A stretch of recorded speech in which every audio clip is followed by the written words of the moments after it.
Hello chaps and chapesses, and this week we're going to talk about the Hardy Ultraclick reel.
As you know, I have a little bit of a reel fetish. Okay, more than a little bit. So here we go, here's another reel review. What makes this reel different to all of the other reels that I have? And the answer to that is this is a reel which is designed for modern nymphing techniques. And it weighs practically nothing. This is the Hardy UCL reel. Now this is going to be the replacement for the old FWDD reels that they used to make, which were incredibly light and perfect for light river fishing. Now the big difference between this and the line that it is now replacing is that it has an enclosed cage. Now this is really important when you are moving into modern nymphing techniques such as Euro nymphing, French nymphing, contact nymphing, whatever you want to call it.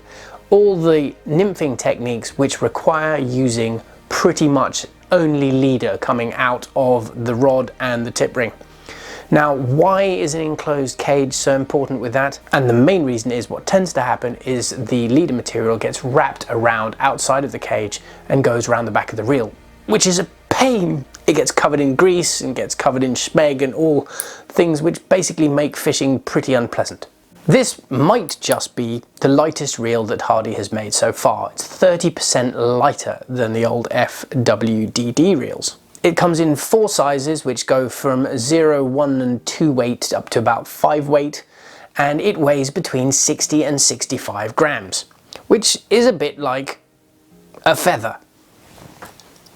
Quite literally, a feather.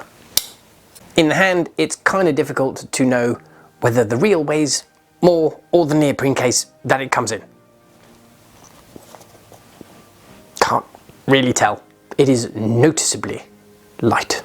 Why does it have to be so light, I hear you say?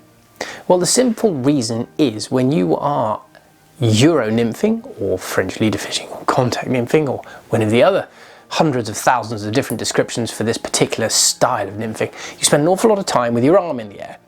I know you look a bit peculiar from the other side of the bank, but you do. So because you are keeping a close contact between yourself and the flies and the nymphs which are drifting through the river, you do spend a lot of time with a very lightweight 2 weight or 3 weight 10-foot rod, and you've got it up in the air so that you can maintain a close contact with your flies. Now that is why the reel is so light, because you don't notice it. The lighter your rig, the less tired your arm is by the end of the day. It's a click check reel to make sure that there's no extra weight, which makes a nice clicky noise, which I kind of like. I like clicky reels, especially when I'm river fishing. It's obviously vitally important when you hook a fish on this so it goes and tells your mate down the bank that you've got one on. It's important to note that the click check is entirely made of metal. There's no plastic parts in this whatsoever, so it's going to be very durable. As with many of these reels, it does have an adjustable click mechanism, but to be honest, I can't really feel the difference between any form of drag, whether it's fully on or fully off.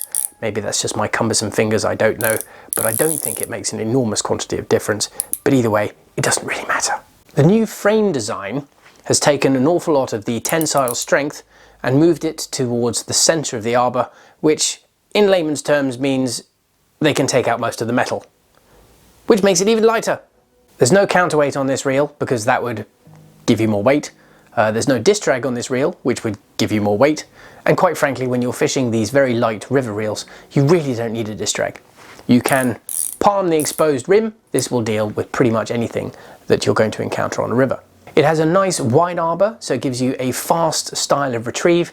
And when you are in fact using this for French nymphing or for Euro nymphing, it means that you are not going to get any form of line memory from that leader material being coiled around too tight a spindle. Cosmetically, it's this rather attractive olive gunmetal color, and the internals are a rather fetching green metallic color, which actually sets it off rather nicely. In terms of spool release, there is no spool release catch. You can literally just pop it off. It's just a pop mechanism, and then you just pop it back on again. Very simple, does exactly what it says on the tin. So very much the word on the street or the river right now is, the buzzword is nymphing. Everybody is nymphing, and it's that time of year that we're all nymphing for grayling anyway. So these Euro nymphing techniques are particularly suitable at this time of year. That doesn't mean this isn't a reel that you could use for all sorts of other purposes. The lightweight ability of it and the amount of line that you can put on this is absolutely suitable for dry fly fishing or nymph fishing standard style, such as normally the old codgers like myself would only be sightline nymphing anyway. Either way, this reel is going to suit you down to a T. Now, I know that most of you would be very disappointed that we are not doing a lab test for this particular reel, but there really isn't a need. I think the lab in question would be a little bit put out. So all in all, I think it's a really pretty reel. It's of a very modern design, which goes with a lot of the nymphing techniques that we are using. And I think that this is going to be the ideal reel for those people who are fishing the chalk streams and perhaps are going to be doing a lot of grayling fishing. And finally, the all-important price of this reel. This little gem comes in at £199, which is really not a lot for a premium Hardy fly reel. I have had great fun using it down on the Test and the Anton, and I'm going to look forward to using this through the rest of the season. As always, I hope you found that review useful. Check out this Hardy UCL reel and see if you like it. Maybe put some comments in the description below. And in the meantime, please like and subscribe to our YouTube channel. Perhaps you might fancy supporting us on Patreon if you like the stuff that we are doing. And in the meantime, I look forward to seeing you on the next one. Can't help just wanting to make that noise. It's fun. I like it.